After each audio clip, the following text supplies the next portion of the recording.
Kayla stands at the railing, fingers resting on polished wood, the same place she once waited for him to come home. Downstairs, the front door closes, and the house exhales like it finally knows the truth. He didn't just leave.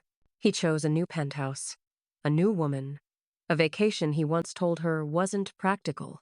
And for the first time, Kayla doesn't cry. She doesn't plead. She doesn't chase. She whispers one word steady, fearless, go. Because this isn't the end of her story. It's the moment she stops shrinking and becomes the woman she was always meant to be.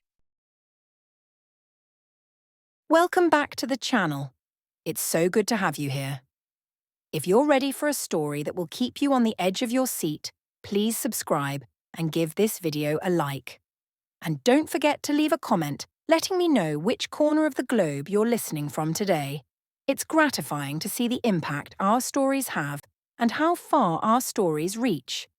We have so many more incredible tales planned for you, so be sure to like the video and subscribe to the channel, which offers a variety of themes for your enjoyment.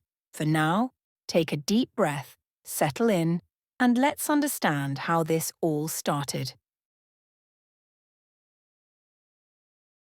Chapter 1. Kayla's Point of View. The house has always been a gallery of things chosen by someone else.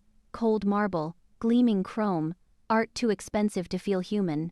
Tonight I'm standing at the edge of the primary bedroom, near the doorway that opens into the hallway overlooking the foyer below, and the silence feels different.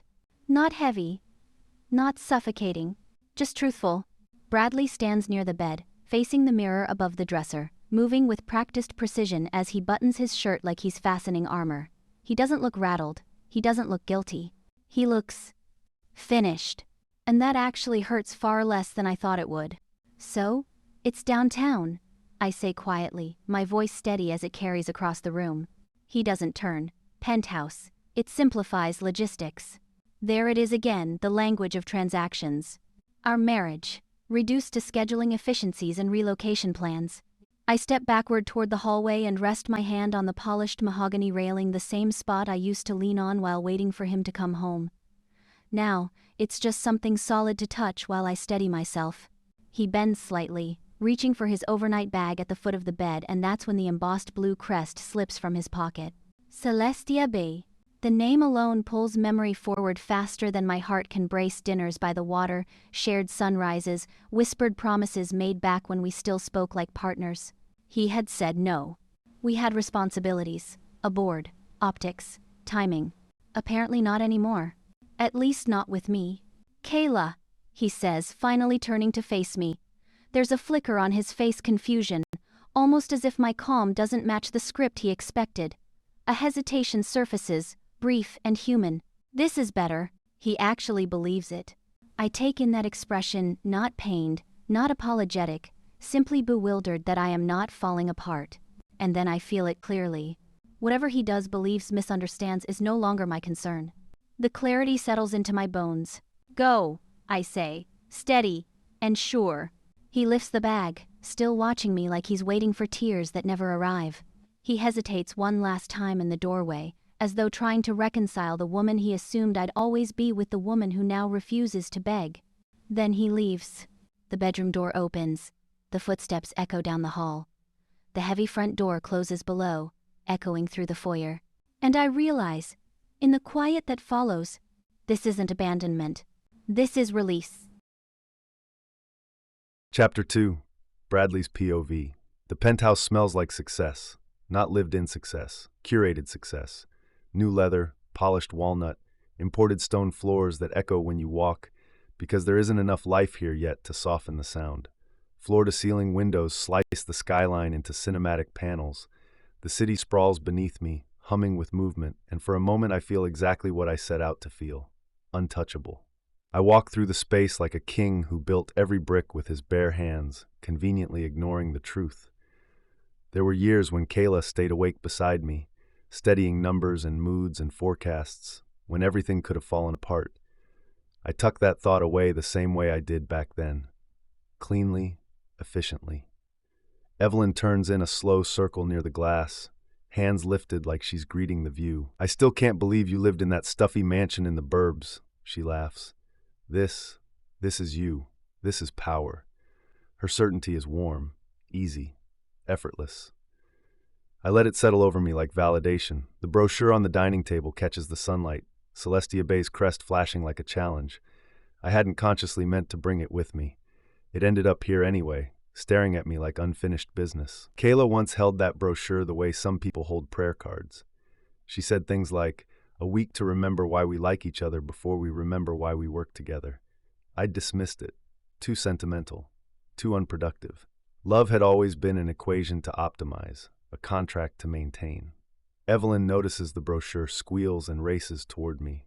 "Are you serious? We're going? That place is legendary." She launches herself into my arms, kissing me like the decision rewrote gravity. "Finally," she murmurs against my jaw, almost triumphant, "a man who lets me live." I nod, because that's the role I've chosen here. Provider, escape artist, man who deserves more. But beneath my ribs, something shifts. Not guilt, not yet. Recognition, a quiet, uncomfortable voice whispering that this isn't new generosity, it's recycled opportunity. Something that should have meant healing for one woman turned into indulgence for another. I push the thought away.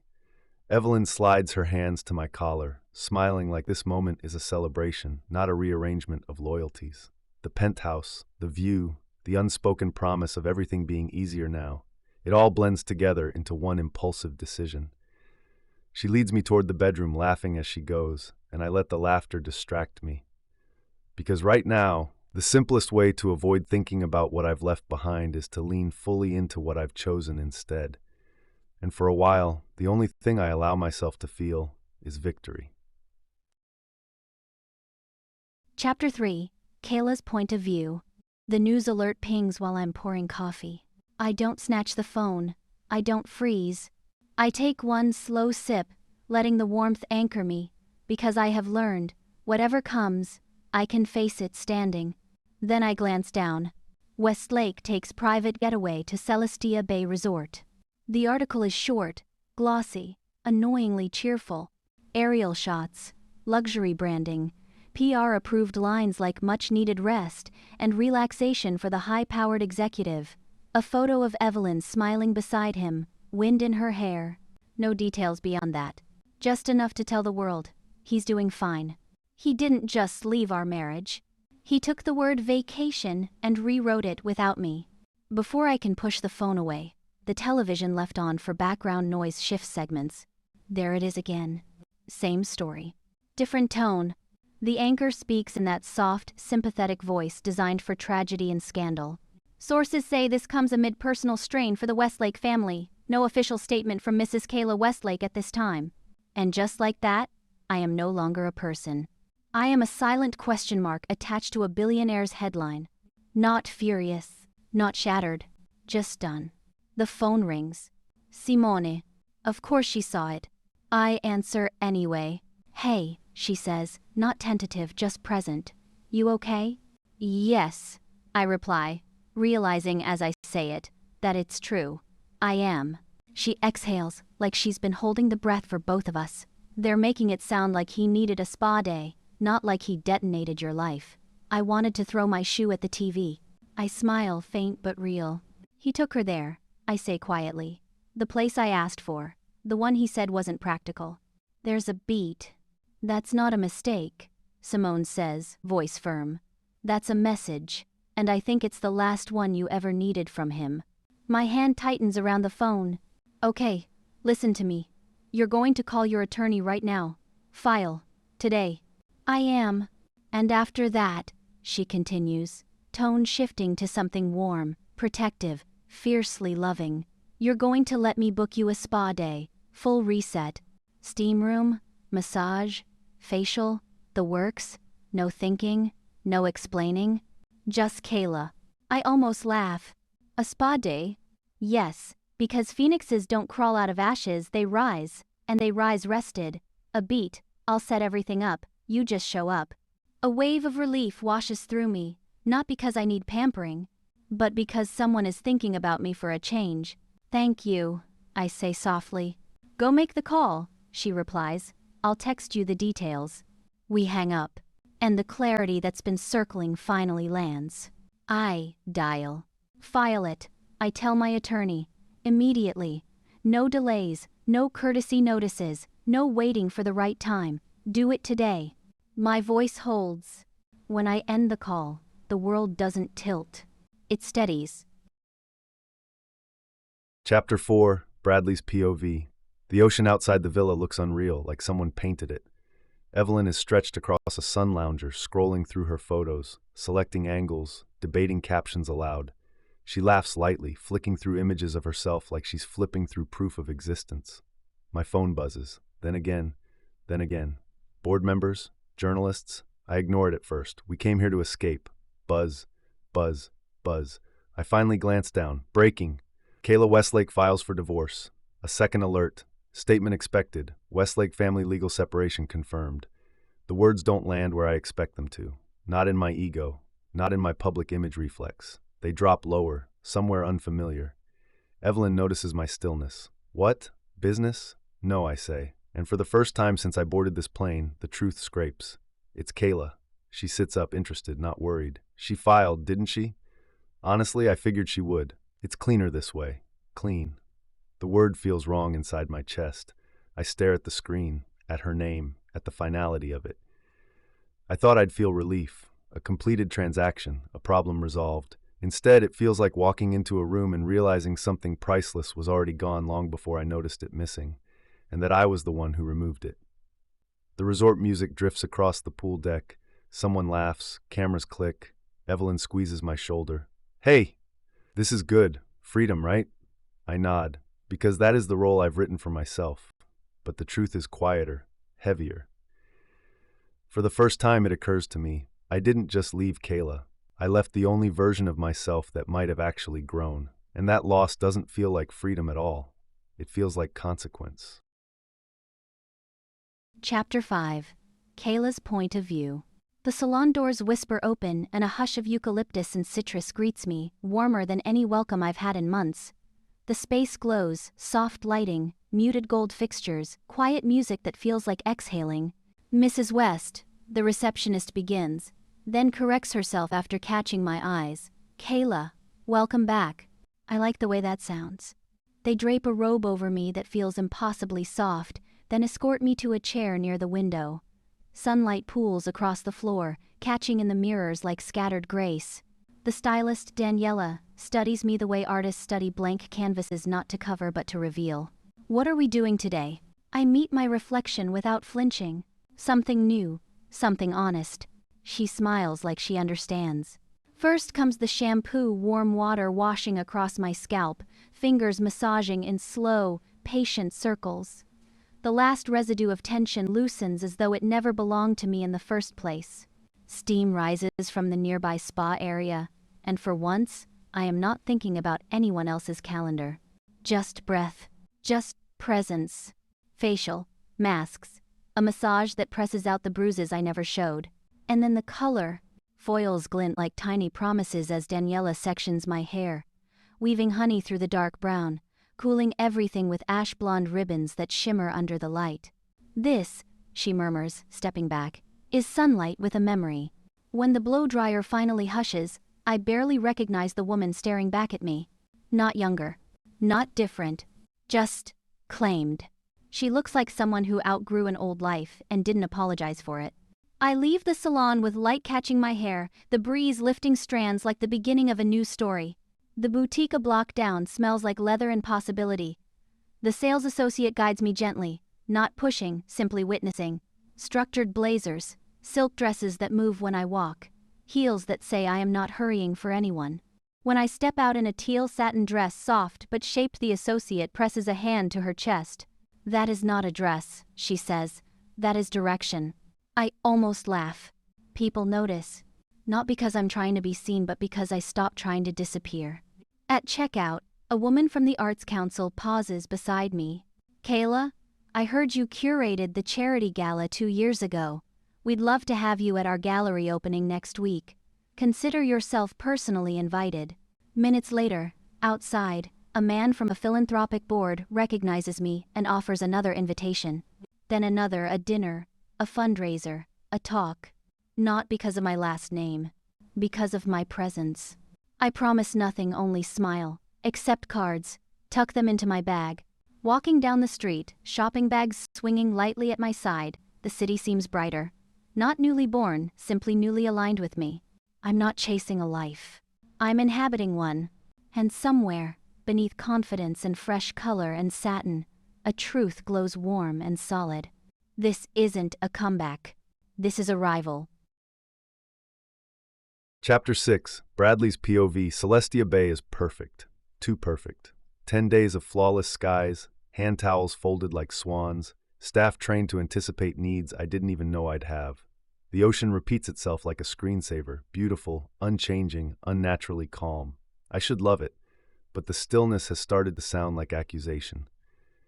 Evelyn lounges beside the infinity pool, one leg bent just right, adjusting the hem of her cover-up so it falls photogenically. She scrolls, snaps, adjusts, snaps again.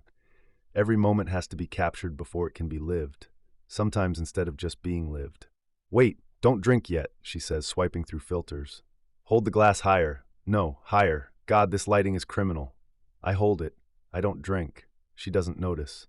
When the server walks away, she sighs dramatically. They really need to retrain the bar staff. I said not sweet. Why do they never listen? 10 days. 10 days of minor crises about pool chair placement, melted ice, how the wind is disrespectful, and how well on my page we'd have done this better. I thought I wanted distraction. What I got was noise. Every once in a while, my brain does this traitorous thing, replaying Kayla's voice, soft but clear, just 1 week, just us, no schedules. Back then, I heard limitation. Now it sounds unnervingly like sanity. Evelyn flops back onto the lounger. "We should extend 2 more days. Maybe 3. I'm finally decompressing. I haven't decompressed once. I've just stopped pretending that I'm not thinking. My phone buzzes. Then again, another notification. I assume board chatter or market coverage. Instead, the preview flashes across my screen. Charity luncheon honors women in leadership. And there she is, Kayla. Not staged, not stylized, not performing. Sitting at a round table under string lights and soft afternoon sun, wearing a teal dress that knows exactly how to exist on her without apologizing. Hair glowing with honey and ash blonde ribbons. A calm smile, poised, composed, like she has learned something I haven't. The caption doesn't mention me. It doesn't need to. She is her own headline. Other images follow, journalists tagging the event, attendees photographing her, praise threading through comments. Words like gracious, luminous, effortless new. The knife twist isn't that she looks happy. It's that she looks unburdened, she looks unbothered. Beside me, Evelyn glances over. "Oh," she snorts. She finally dressed up. Good for her. Don't spiral. She's just trying to be relevant. Something in me goes very still. Relevant. Kayla never chased relevance. She built environments. She organized chaos. She held storms together quietly while I convinced myself I was the one doing the heavy lifting. Now she sits alone at a table, not lonely, simply centered. Completely outside the orbit of my choices, I zoom in without meaning to. That confidence isn't revenge, it's recovery. And it hits differently than I expected. Not like jealousy, not like threat, more like realization. I didn't replace her, I just removed myself from her path long enough for her to discover she didn't need me at all. The ocean rolls on, endlessly perfect. Evelyn asks someone to refluff her towel, and for the first time in 10 days, maybe longer. I understand that Celestia Bay isn't paradise, it's a mirror. And I don't love what it's showing me. Because in that instant, I understand the true betrayal. I denied Kayla rest, then rewarded someone else with it. And the ocean suddenly looks like judgment. Chapter 7, Kayla's Point of View. The courtyard is draped in soft sunlight and white linens, nothing ostentatious, everything intentional. Servers move quietly between tables, and laughter drifts upward like small, friendly notes. When I arrive, there's a moment half a heartbeat, where I expect to feel like an intruder. Instead, heads lift. Smiles meet me. "Kayla, we're so glad you came." A woman from the Arts Council squeezes my hand as she leads me to my seat. Someone else waves across the table. Chairs shift to make room, not out of obligation, but out of eagerness. I am not introduced as anyone's wife. I am introduced as introduced. Kayla. She helped secure funding for the literacy initiative. Kayla, she's brilliant with strategic planning. It is startling and warm and new. Conversation flows easily. We talk about grants, mentorship, new programs launching. I laugh not politely, not carefully but honestly.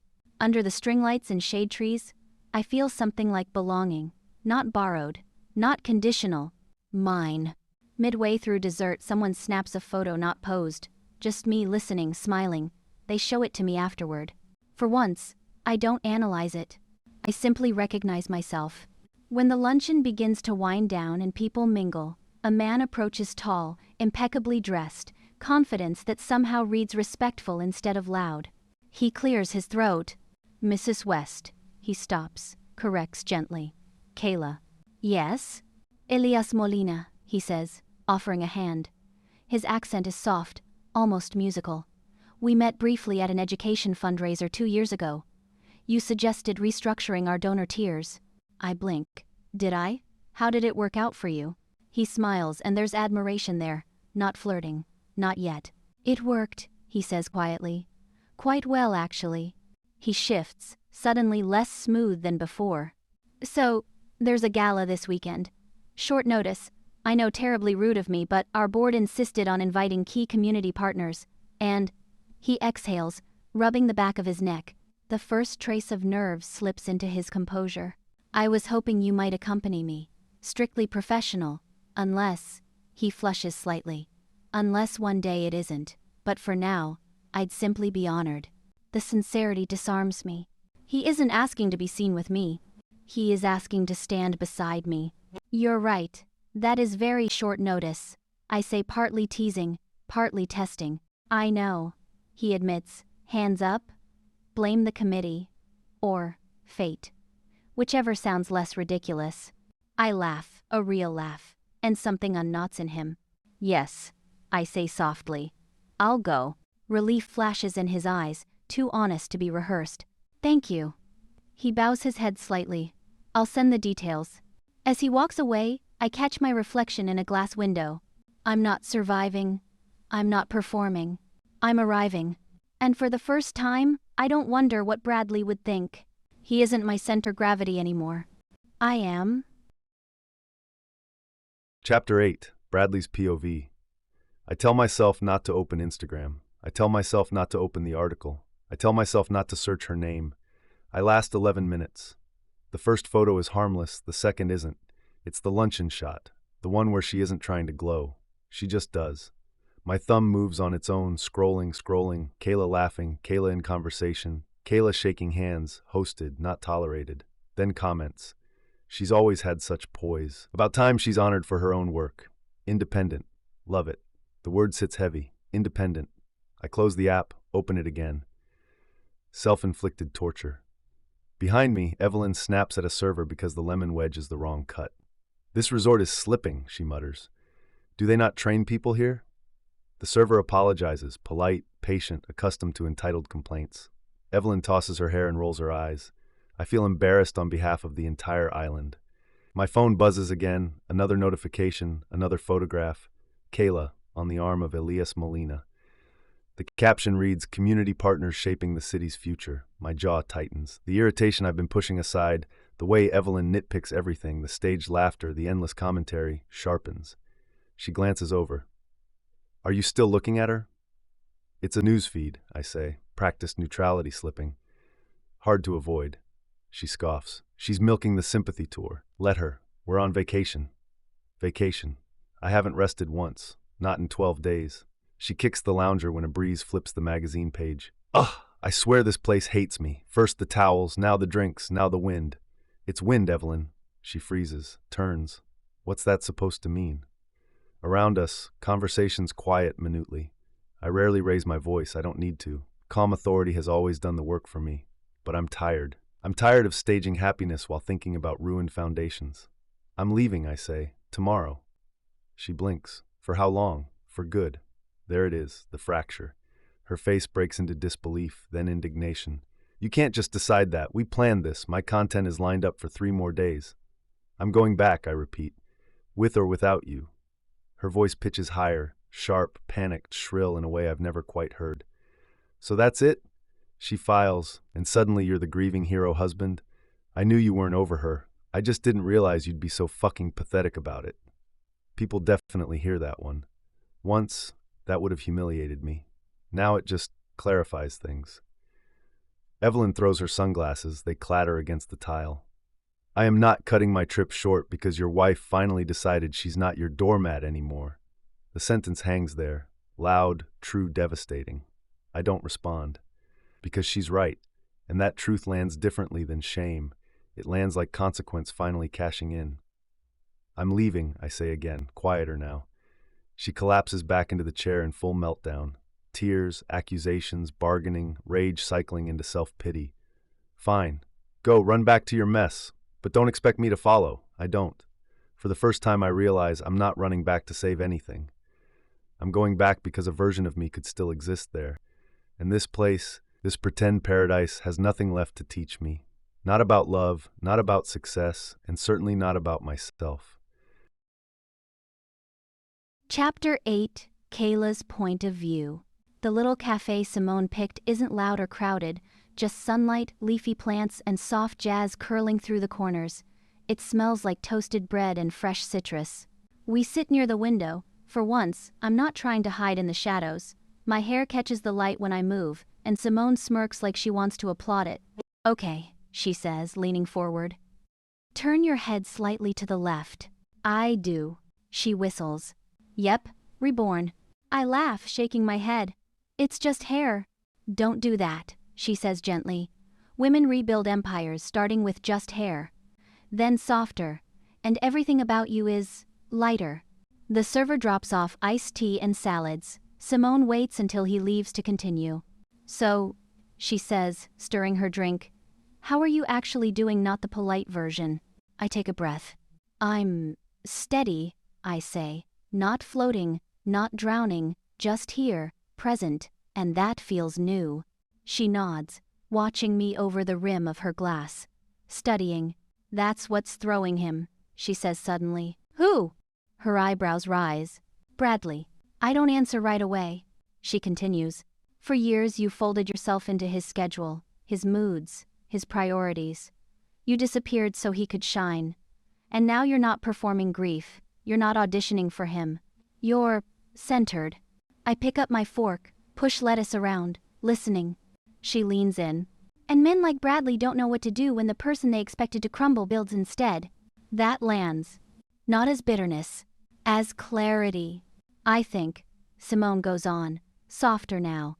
He thought he could leave and you'd still live your life shaped around his absence. So seeing you luminous, invited, respected. She shrugs. That wasn't in his script. I find myself smiling, not cruelly, just wiser. He doesn't get to write it anymore. Exactly. We eat quietly for a moment. Sunlight shifts across the table. The cafe hums with soft conversations and clinking silverware. Simone suddenly narrows her eyes knowingly. There's something else, she says. Your voice changed. Spill. I try not to grin. It doesn't work. His name is Elias. I admit. Her jaw drops. Full name? Elias Molina. She slaps the table softly. The foundation director with the incredible suits and the calm voice that could negotiate peace treaties? That would be the one. Oh my God! Continue. He asked me to the gala this weekend, I say. Then casually, but not really. And dinner tonight. Simone doesn't squeal. She exhales long, satisfied, relieved. That, she says, pointing her fork at me, isn't revenge dating. That's alignment. He's not in power games. He sees you as an equal, which means Bradley is about 5 emotional decades behind him. I laugh. Then grow quiet.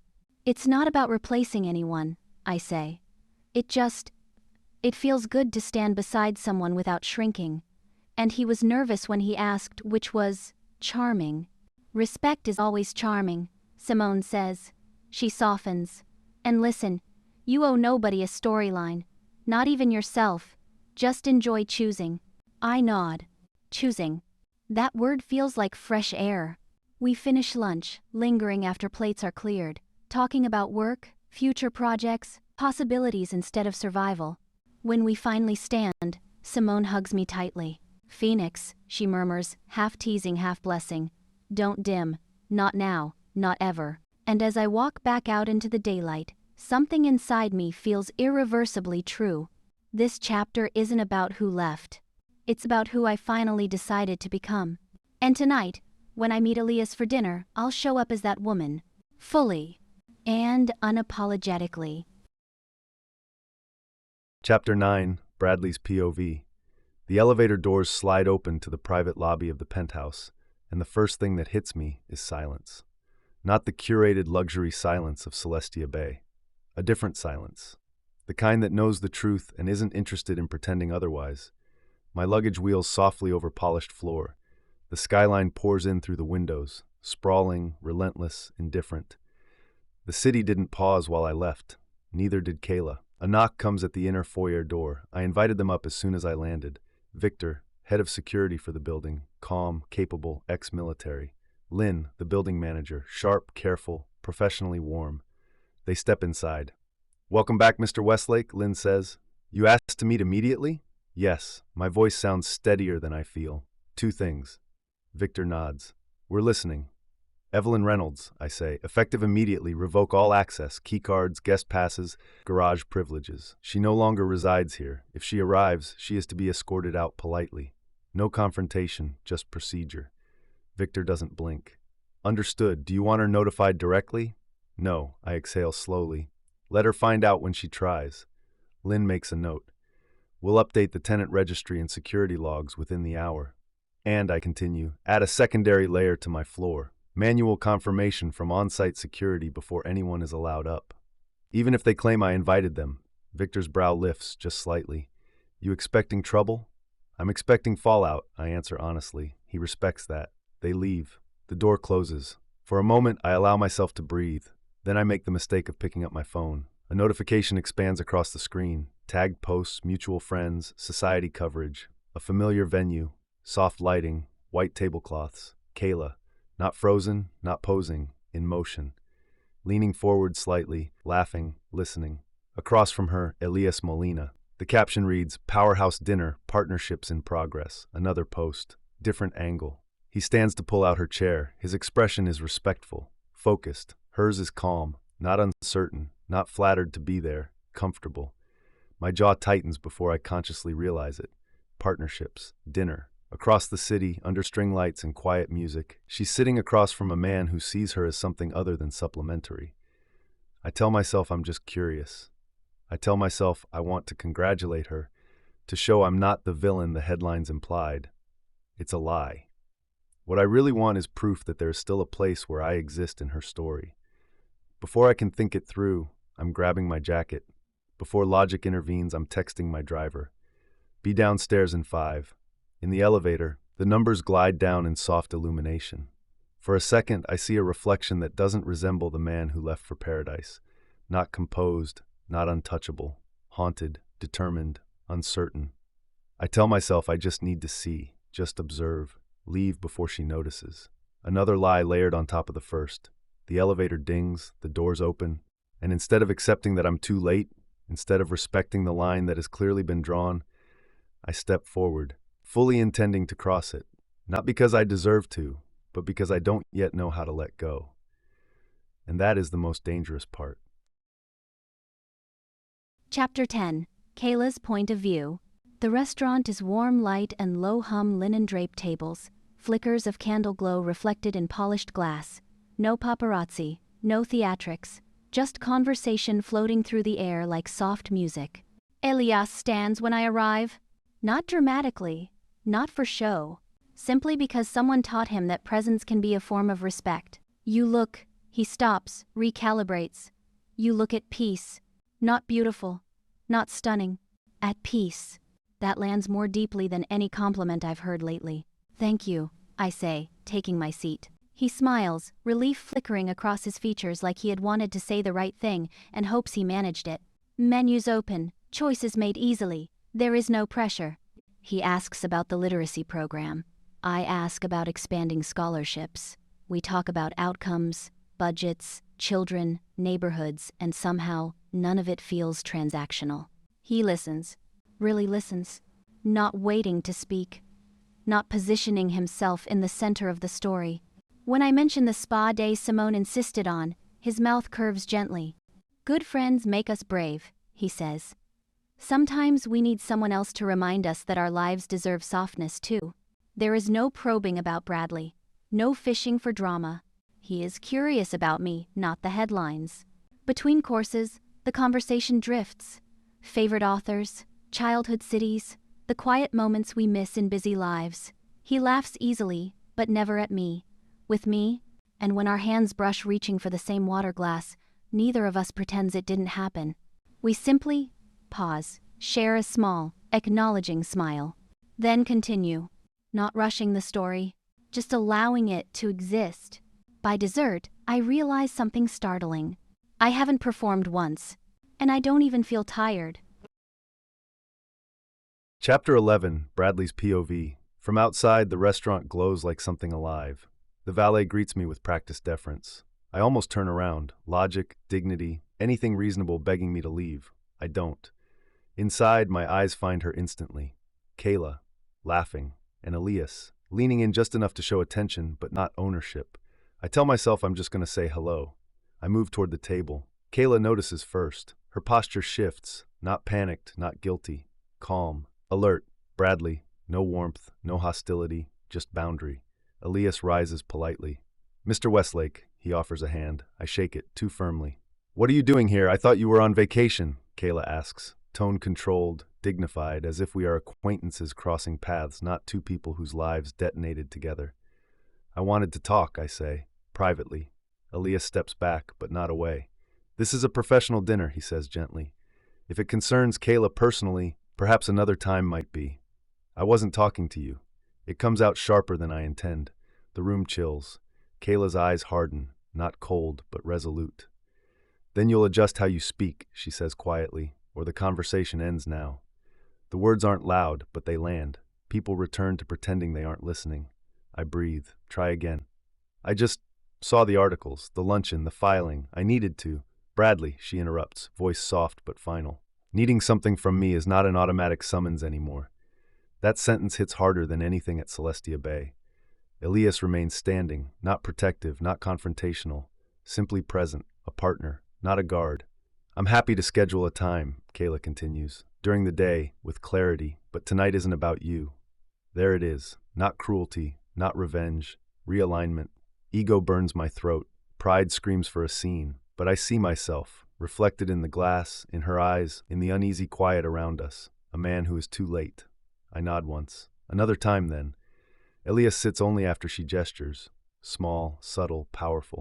As I walk out, the last thing I hear is her laughter returning. Not loud, not forced, free, and the door closing behind me sounds like closure I did not consent to, but fully deserve. Chapter 12. Kayla's Point of View. We're curled up on my couch, shoes off, mugs of tea warming our hands. The apartment feels lived in tonight, soft lamp glow, quiet music somewhere in the background. Simone is watching me like a storm system assessing conditions. So he walked up to the table, she says. Mid-date. Technically, I reply. It was a dinner meeting. She flicks her wrist. Tomato, I still want to throw bread at him. I laugh before I can stop myself. She keeps going. No, the heavy bakery kind. Artisan, painful, symbolic. I sip my tea. The steam curls up, comforting, grounding. Then her tone softens. And you? She asks. How did it feel? I don't answer right away.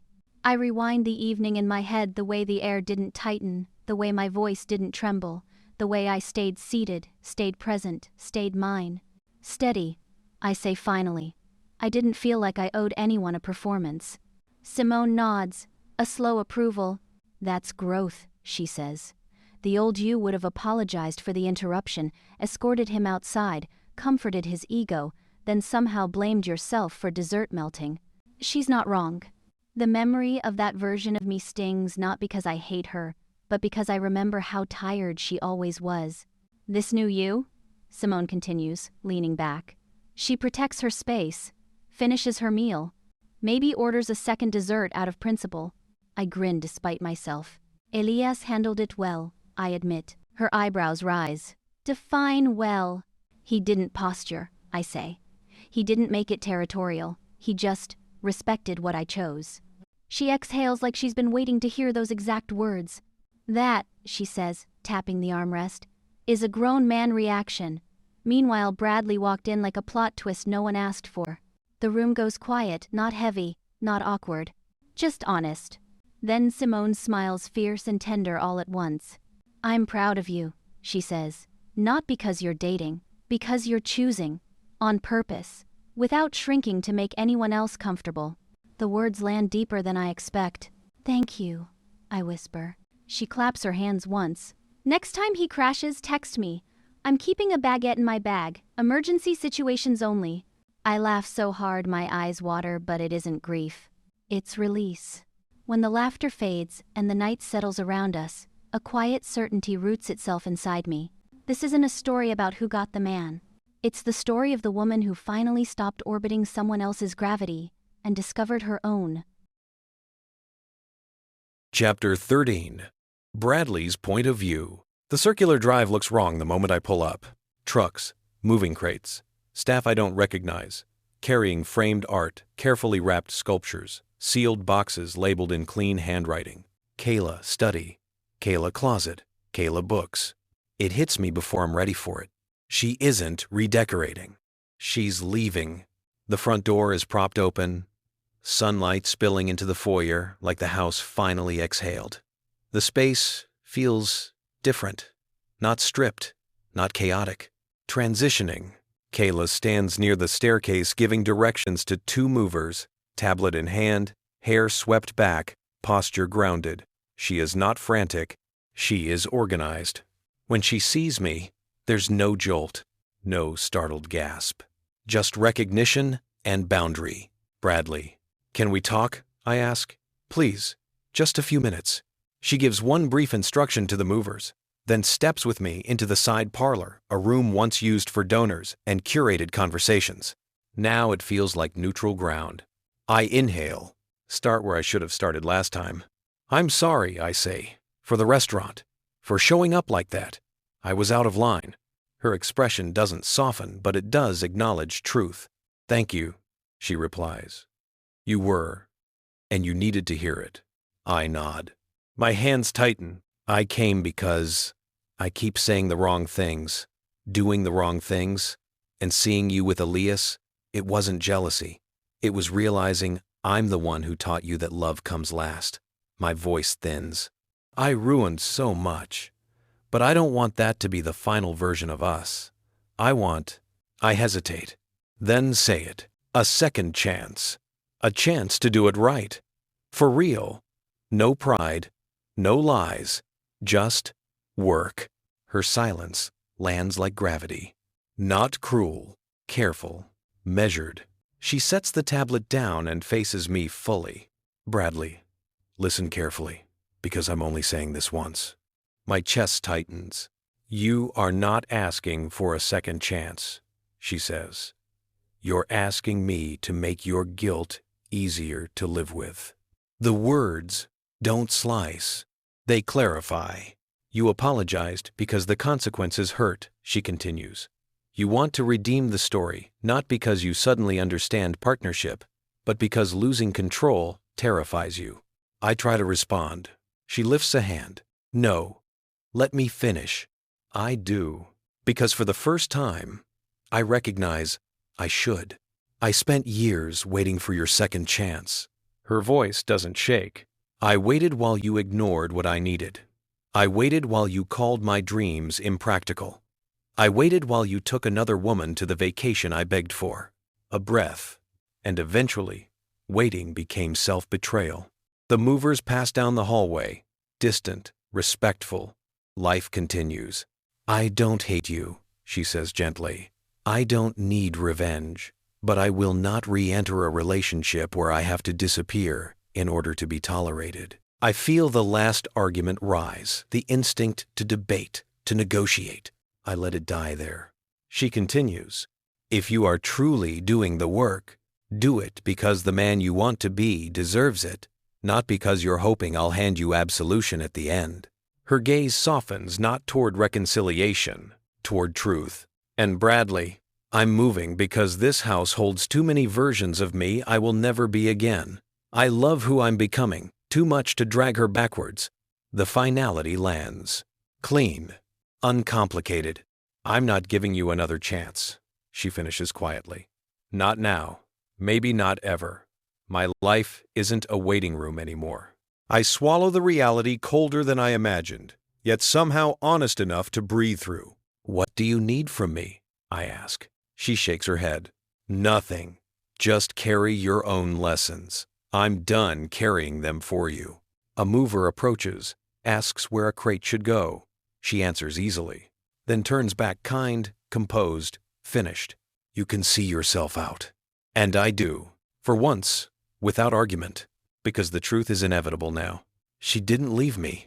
She left the life where loving me required erasing herself. And there is no version of another chance that gets to rewrite that. Chapter 14. Kayla's Point of View. The new place smells faintly of fresh paint and lemon cleaner, not lived in yet, but not haunted either. The windows stretch wide across the living room, spilling city lights like constellations laid out just for me. Boxes line the walls in neat stacks. Labels written in my handwriting. My pacing. My future. For the first time in years, a house doesn't feel like a performance. It feels like a possibility. I drop my keys into the small ceramic bowl by the entryway, one I chose myself. No consultant. No decorator. Just something that felt warm in my hands. Silence settles. Not oppressive. Gentle. A knock taps softly at the door. When I open it, Elias stands there, sleeves rolled back, carrying 2 bags of takeout and a bottle of sparkling water.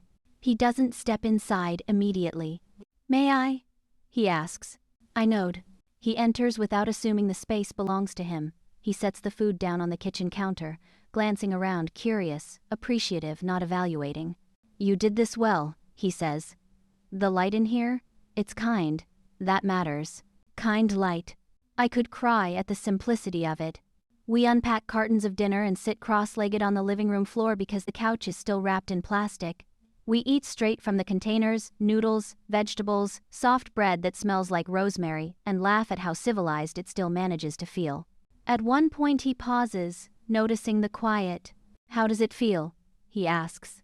I think about the mansion echoing halls, curated art, the constant pressure to inhabit someone else's expectations. Then I look around here. I search for the word, unobserved. And that may be the most peaceful feeling I've had in years.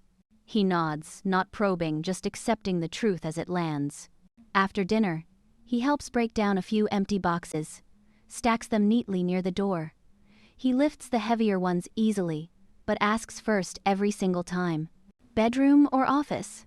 Top shelf or lower? Do you want this displayed or stored?" Partnership, not possession. We move slowly, placing books, arranging a lamp, setting a plant by the window. At one point, he finds a framed photo of me and Simone laughing at some fundraiser years ago. He smiles at it the way someone smiles at a favorite painting. "This belongs somewhere you can see it often," he says. We place it on the entry table. The apartment feels warmer instantly. Later, when most of the obvious things are settled and the night deepens outside the windows, he notices my fatigue before I do. "You don't have to finish tonight," he says softly. "Homes grow into themselves. So do we." I lean against the back of a chair, letting that sink in. He gathers the trash, ties it neatly, sets it by the door. Then, he turns to go. He doesn't linger. He doesn't lean in. He doesn't turn the evening into a confession. He simply says, "If you need anything tomorrow, tools, help, or silence, call me. I'm good at any of the 3. There's that nervous softness again, tucked beneath confidence. It makes me smile. "Thank you," I say, "for being here like this." He bows his head just once, deeply respectful. "It's your night," he replies. "I'm honored I got to be a quiet part of it." He leaves. The lock clicks softly into place. I walk through the apartment slowly, past boxes, past the plant by the window, past the bowl of keys that already feels like ritual. I sit on the floor again, arms wrapped loosely around my knees, and simply breathe. No ghosts, no rehearsals, no weight that doesn't belong to me. Just me in a life I'm no longer borrowing. And as the city hums softly beyond the glass, a realization settles with certainty. I am not rebuilding what was lost. I am building what should have been possible all along. And I am doing it on my own feet, with people who know how to stand beside me instead of over me. Epilogue. Bradley's point of view. There's a rhythm to the city I never noticed before. Not the noise, not the traffic.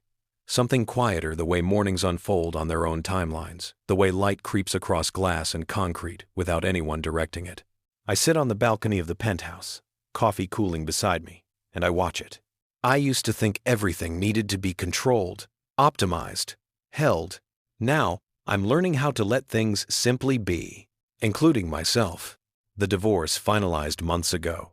We signed papers in a conference room neither of us had chosen, shook hands like two executives closing a chapter, and walked away without ceremony. It wasn't dramatic. It didn't need to be. The fallout was harder than I anticipated, not because of reputation or money, those can be rebuilt, but because I had to face the version of myself I'd curated for years and finally admit he was hollow. I go to therapy now, which would have embarrassed the old me. I sit in a chair and talk about control, image, entitlement, and the quiet terror that lived underneath all of it. The therapist said something once that stuck. You didn't lose your marriage the day you left. You lost it every day you chose yourself at Kayla's expense. I didn't argue. I couldn't. Work is different, too. I listen more. My board hates it when I admit publicly that I made mistakes, but investors respect truth more than ego. Funny how that works. As for Kayla, I see her sometimes across rooms, across headlines, across worlds we both still inhabit but from very different places now. She laughs more. She stands differently, like her body finally accepts the idea that it has space to exist. The first time I saw her with Elias at that gala, something inside me twisted, not jealousy, not possessiveness, gratitude. He walked beside her like every step was an invitation, not a claim. He gives her what I never learned how to offer, presence without expectation. We spoke recently by accident, at a meeting for a foundation initiative. Polite, brief, honest. I apologized again not to reopen anything, but to acknowledge the truth one last time. She nodded, not absolving me, not punishing me, just releasing me. And somehow, that hurt less than I thought it would, because it wasn't about winning anymore. It was about understanding.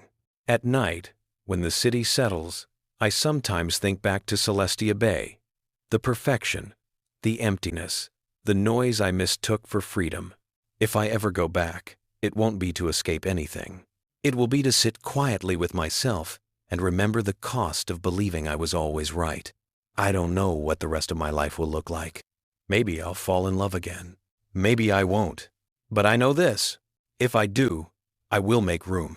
I will listen. I will not confuse possession with partnership. And somewhere out there in a home filled with warm light and plants by the window, Kayla is building the life she deserved all along. I am not the hero who helped her get there. I am the lesson she refused to repeat. And for the first time, I can live with that. Maybe that's my redemption. Not reclaiming her. Becoming, belatedly, the kind of man who understands why she left and why she never had to look back. Thank you for listening to today's story, where strong men and strong women meet in a world rich with culture, courage, and connection.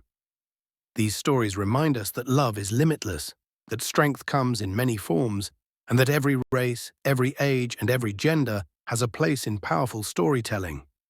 If this journey moved you, inspired you, or made you think a little differently, don't forget to like, subscribe, and share with someone who believes in love without boundaries. Join us next time as we explore more characters who challenge expectations, break barriers, and discover that the heart has no labels. Until then, stay open, stay inspired, and keep celebrating every shade of humanity. See you in the next story.